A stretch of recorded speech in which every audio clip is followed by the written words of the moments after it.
Thái Bình Dương là đại dương lớn nhất trên thế giới. Vậy nên có thể để xứng tầm với vị trí top 1 này, các cư dân ở đôi bờ Thái Bình Dương đã làm nên các trận hải chiến, với nhiều hạng mục xếp hạng nhất được ghi nhận. Ở video này, chúng ta sẽ tìm hiểu về một trận hải chiến đặc biệt, đó là trận chiến tàu sân bay lớn nhất thế giới. Cặp đối thủ này thì chắc ai cũng đã biết, đó là Hoa Kỳ đại diện cho khu vực phía Đông Thái Bình Dương, còn Nhật Bản đại diện cho phía Tây Thái Bình Dương. Hãy điểm nhanh lại cùng mình qua các chuỗi sự kiện nổi bật kể từ khi chiến tranh bùng nổ đến thời điểm hiện tại nhé. Hiện tại, bây giờ là nửa sau tháng 6 năm 1944, ngược dòng thời gian. Sau sự kiện Trân Châu Cảng, Mỹ hơi choáng trong khoảng vài tháng. Tranh thủ cơ hội, Nhật đã nhanh não, nhanh chân, nhanh cả tay thâu tóm cho mình các vùng rộng lớn, với ảo vọng thành lập khối thịnh vượng Trung Đại Đông Á. Nhưng từ khoảng giữa năm 1942, Mỹ và đồng minh đã phản công, chặn đứng và giành chiến thắng trong các chiến thắng quyết định như tại Midway, Guadalcanal. Tiếp sau là hàng loạt chiến dịch phản công của đồng minh từ nhiều hướng. Phạm vi ảnh hưởng của Nhật đã bị thu hẹp lại, và Nhật đang bị đuối sức hơn so với Mỹ và đồng minh trong cuộc đua của chiến tranh tổng lực. Sau khi giành được thế chủ động trên chiến trường, Mỹ đã cân nhắc bước tiếp theo nên đánh Nhật ở vị trí nào, và Philippines là vị trí được chọn. Philippines có vị trí quan trọng trong việc phòng thủ của Nhật Bản, họ đã tập trung khoảng 450.000 quân đồn trú, và khoảng 600 máy bay trên các đảo. Trở về hiện tại, bây giờ là khoảng giữa tháng 6 năm 1944. Trận chiến biển Philippines, hay được gọi là trận chiến tàu sân bay lớn nhất thế giới. Đơn giản là đôi bên Mỹ và Nhật đã huy động tới 24 tàu sân bay cho trận đánh. Quả là con số vô tiền khoáng hậu. Mỹ sở hữu 15 chiếc, còn Nhật thì sở hữu 9 chiếc. Trận này còn được gọi là cuộc bắn gà ở quần đảo Mariana, làm mình liên tưởng đến tựa game bắn gà nổi tiếng, nhưng diễn ra ngoài đời thực trong không gian 3 chiều, và cảm giác cũng chân thực hơn nhiều. Hãy cùng xem lực lượng đôi bên. Trận này ngoài số lượng lớn các tàu sân bay, còn có rất nhiều các loại tàu chiến vũ trang khác. Đặc biệt có sự góp mặt của con tàu siêu to khổng lồ Yamato của Nhật, là chiếc thiết giáp hạm lớn nhất thế giới. Các hệ thống vũ khí trong lực lượng tham chiến đôi bên đã có nhiều cải tiến và thay đổi so với thời gian đầu cuộc chiến. Đô đốc Yamamoto đã chết khi bị máy bay Mỹ tập kích trong một chuyến đi thị sát. Qua nhiều thay đổi, người lên thay là Đô đốc Toyoda, người bị đánh giá là thiếu kinh nghiệm chiến đấu. Lực lượng lớn nhất là hạm đội số 3, hay hạm đội cơ động, được chỉ huy bởi Phó Đô đốc Jisaburo Ozawa. Thời gian sau đó, hạm đội Nhật đã được bổ sung các hàng không mẫu hạm và thiết giáp hạm loại mới.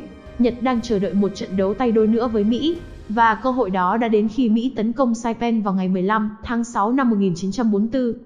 Đô đốc Toyoda đã gửi một thông điệp khích lệ tướng sĩ của mình, dựa theo câu nói nổi tiếng của Đô đốc Togo trong trận Tsushima năm 1905. Sự quang vinh hay suy tàn của đế quốc Nhật phụ thuộc vào trận đánh này. Mỗi người phải cống hiến hết sức mình. Ngày 16 tháng 6 năm 1944, hạm đội Nhật tập hợp tại phía tây biển Philippines, hoàn thành việc tiếp liệu vào ngày 17 tháng 6. Hạm đội Nhật chia làm 3 lực lượng A, B và C. Ngoài ra hạm đội Nhật còn được yểm trợ bởi 24 tàu ngầm tại Saipan của Phó Đô đốc Takagi chỉ huy, và 250 máy bay tại các căn cứ mặt đất ở Router, Saipan, Tinian và Guam của Phó Đô đốc Kakuta. Hầu hết các máy bay Nhật tham gia trận đánh đều là những loại mới, tiên tiến hơn những loại máy bay Nhật Bản sử dụng vào năm 1941 đến 1942. Chúng bao gồm tiêm kích Mitsubishi A6M5 đời 52 với tốc độ nhanh hơn, máy bay ném bom bổ nhào Yokosuka D4I, và máy bay phóng ngư lôi Nakarima B6N. Nếu như những chiếc Zero trong thời gian đầu cuộc chiến vượt trội hơn so với tiêm kích Mỹ, nhưng đến thời điểm này, dù qua nhiều bản nâng cấp, Zero vẫn thua thiệt nhiều so với máy bay thế hệ mới Grumman F6F Hellcat của Mỹ. Ngoài ra còn nhiều điều bất ngờ chờ đón hạm đội Nhật. Về phía Mỹ thì lực lượng đông hơn rất nhiều, gấp đôi hạm đội Nhật với nhiều loại khí tài tân tiến hơn đang chờ đón người Nhật. Trưa 18 tháng 6, thủy phi cơ Nhật đã phát hiện ra hạm đội Mỹ, một vị chỉ huy nhóm tàu sân bay muốn tấn công ngay, nhưng đã bị tư lệnh chiến dịch từ chối. Thế là người Nhật bỏ mất cơ hội hiếm có tiêu diệt hạm đội Mỹ, vì nếu Nhật tấn công khi ấy, người Mỹ sẽ hoàn toàn bất ngờ do họ không cho máy bay đi trinh sát và chưa có phòng bị. Đến khoảng nửa đêm, nhờ radar, lực lượng Mỹ mới phát hiện hạm đội Nhật ở vị trí 350 dặm về phía Tây Nam. Vị chỉ huy Mitchell tìm gặp Lee, người chỉ huy 7 thiết giáp hạm Mỹ, để thuyết phục Lee đấu pháo với nhóm thiết giáp hạm Nhật vào ban đêm. Song Lee không hứng thú với việc này nên đã từ chối. Thuyết phục Lee không được, Mitchell lại đi thuyết phục tư lệnh Bryan tiến gần về phía hạm đội Nhật để sáng sớm mở đợt tấn công. Song Bryan cũng từ chối vì nghi ngờ đó là lực lượng chim mồi. Đó là một quyết định khá an toàn, song cũng đã bỏ lỡ cơ hội tấn công quân Nhật vào sáng sớm. Rạng sáng ngày 19 tháng 6, lúc 4 giờ 45 phút sáng, Nhật cho máy bay đi trinh sát. 5 giờ 30 phút, Mỹ cũng điều máy bay đi thăm dò. 5 giờ 50 phút, một chiếc Zero đã phát hiện hạm đội Mỹ. Sau khi báo cáo vị trí về cho hạm đội Nhật, viên phi công này đã tấn công một chiếc khu trục hạm và đã bị bắn hạ. Lệnh báo động được phát đi, không quân Nhật trên các đảo xung quanh đã chuẩn bị cất cánh. Song Mỹ với công nghệ radar vượt trội đã phát hiện ra các động thái của Nhật. Ngay lập tức, Mỹ gửi các tiêm kích F-6F Hellcat đến đánh chặn. Một trận không chiến lớn nổ ra, sự vượt trội của tiêm kích thế hệ mới của Mỹ được thể hiện, kết quả là 35 máy bay Nhật bị bắn hạ. Lúc 8 giờ 30 phút, hạm đội Nhật phát động đợt tấn công lớn với tổng cộng 244 máy bay. Lúc 10 giờ sáng, radar Mỹ phát hiện đợt tấn công này của Nhật khi máy bay Nhật còn cách 240 km. Khi các máy bay Nhật còn cách hạm đội Mỹ khoảng 100 km, các phi công Nhật dừng lại tập hợp đội hình, và họ đã phải chạm trán với những chiếc F-6F Hellcat. 25 máy bay Nhật nhanh chóng bị bắn hạ, Mỹ chỉ mất một máy bay. Sau đó Nhật lại gặp tốp đánh chặn khác và thêm 16 chiếc nữa bị bắn hạ. Sau khi vượt qua đội tiêm kích đánh chặn, các phi công Nhật phải đối mặt với thử thách khác, đó là các hệ thống phòng không mới của Mỹ. Chúng được trang bị dày đặc trên các tàu hộ tống, với kiểu đạn pháo có ngòi nổ cận đích. Nói thêm chút về phát minh mới này. Thời gian đầu cuộc chiến, lực lượng phòng không thật là vất vả, để bắn hạ một chiếc máy bay bay ở tốc độ cao, với hai loại ngòi nổ là ngòi chạm nổ và ngòi nổ hẹn giờ. Phải tốn cỡ hàng nghìn viên đạn loại đó để xác suất có thể hạ một mục tiêu. Nhưng ngòi nổ cận đích đã ra đời, chúng như là phiên bản sơ khai của những vũ khí thông minh có điều khiển ở thời điểm hiện tại. Các viên đạn với ngòi nổ cận đích được tính toán thời gian điểm phát nổ, sao cho gần mục tiêu nhất, xác suất các mảnh đạn pháo tiêu diệt máy bay sẽ cao hơn rất nhiều. Do sở hữu thứ vũ khí phòng không ghê gớm này, mà hàng trăm máy bay Nhật đi tấn công, không chiếc nào chạm tới được các tàu sân bay Mỹ. Hai khu trục hạm USS Runner và USS Stockholm bị máy bay Nhật tấn công, nhưng không thành công. Một oanh tạc cơ đã ném quả bom 225 kg trúng chiếc thiết giáp hạm USS South Dakota, làm khoảng 50 người thương vong nhưng không vô hiệu hóa được con tàu này. Vậy là Nhật mất tới 42 máy bay cho đợt tấn công này. Lúc 11 giờ 7 phút, radar Mỹ đã phát hiện ra nhóm tấn công thứ hai của Nhật gồm 129 máy bay. Đợt tấn công này đã được xuất kích từ lúc 9 giờ trước đó. Và lại thêm một trận đi săn thành công của những chiếc tiêm kích đánh chặn Mỹ, 70 chiếc máy bay của Nhật bị hạ ở vòng ngoài hạm đội Mỹ 100 km. 6 chiếc máy bay Nhật tấn công hai hàng không mẫu hạm Bunker Hill và Oat nhưng chỉ gây một số thiệt hại nhỏ. Nhóm máy bay phóng lôi khác tấn công hai tàu sân bay Enterprise và Princeton nhưng đều trượt hoặc bị bắn hạ.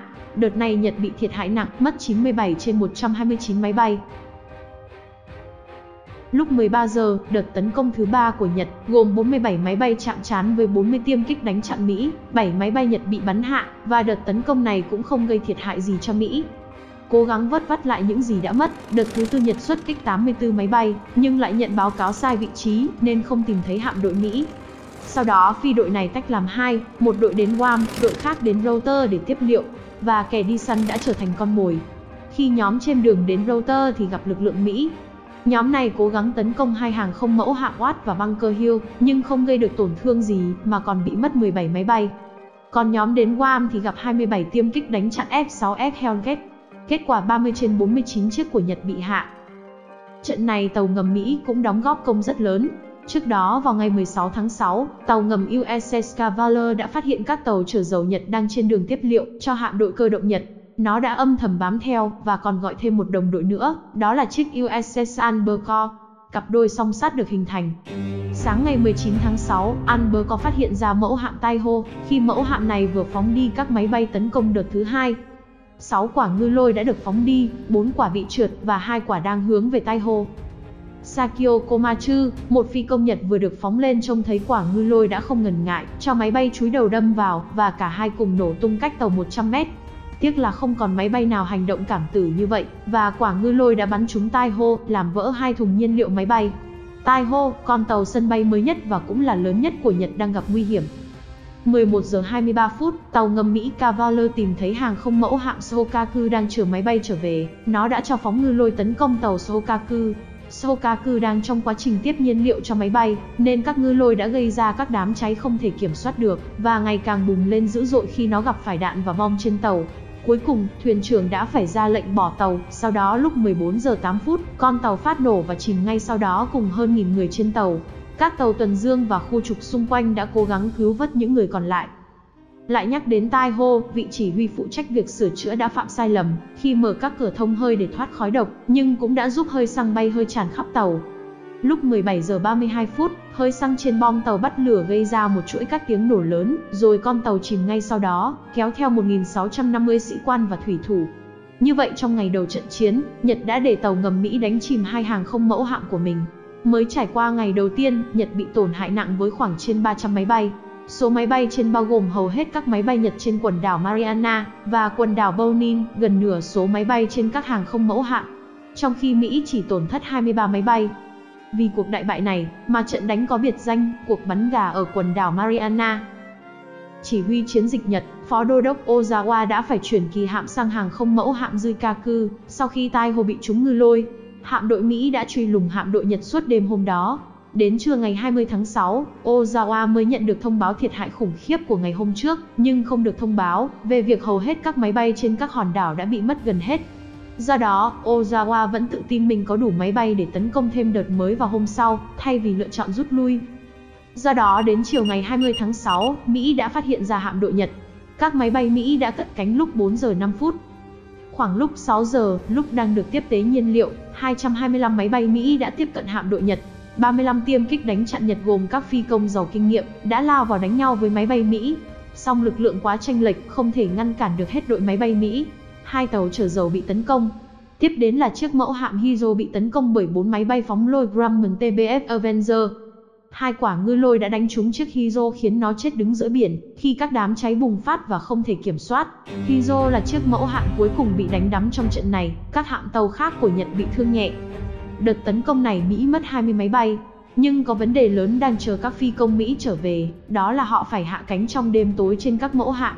Vị chỉ huy Mỹ cũng rất tâm lý khi cho thắp sáng tất cả các tàu bằng đèn hoặc pháo sáng để giúp các phi công hạ cánh an toàn. Làm như vậy rất mạo hiểm vì sẽ gây chú ý cho tàu ngầm và máy bay đánh đêm của đối phương. Song điều đó đã không xảy ra, nhưng dù cố gắng là vậy, họ vẫn bị mất 80 máy bay do gặp tai nạn lúc hạ cánh. Vậy là trận chiến kết thúc khi Đô đốc Toyoda ra lệnh cho Ozawa rút lui khỏi vùng biển Philippines vào đêm tối hôm đó. Cùng tìm hiểu một chút nguyên nhân Nhật thất bại nặng nề trong trận này. Ngay từ khi lập kế hoạch, Ozawa đã không tính đến phương án số lượng máy bay trên các đảo Nhật chiếm đóng có thể bị tiêu diệt ngay trước khi trận hải chiến diễn ra. Ozawa cũng không nắm được các loại vũ khí mới của Mỹ, những chiếc tiêm kích F-6F Hellcat vượt trội hơn hẳn những chiếc Zero, hay là loại đạn pháo phòng không có ngòi nổ cận đích với hiệu quả bất ngờ. Và về vấn đề nhân lực các phi công Nhật trong trận này, phần lớn là các phi công còn non nớt kinh nghiệm thực chiến, do các trận chiến lớn trước đó đã làm hao mòn lực lượng phi công dày dặn kinh nghiệm. Tổng kết trận chiến tàu sân bay lớn nhất thế giới. Trận này, Hải quân Nhật đã bị giáng một đòn chí tử đến nỗi không thể gượng dậy được. Mỹ mất 123 máy bay, trong đó 80 chiếc tai nạn lúc hạ cánh ban đêm, một tàu bị hư hại, khoảng 110 người chết. Nhật thiệt hại nặng với 3 tàu sân bay, 2 tàu chở dầu, mất 475 máy bay, chiếm 92% của hạm đội cơ động. Nhiều tàu khác bị hư hại, khoảng 3.000 người chết. Thảm bại của Hải quân Nhật góp phần làm tan vỡ vành đai phòng ngự của Nhật, khi mà hạm đội Nhật đã không đến tiếp viện khiến Saipan thất thủ, kéo theo sự sụp đổ hàng loạt về sau. Ngày tàn của đế quốc Nhật đang đến rất gần.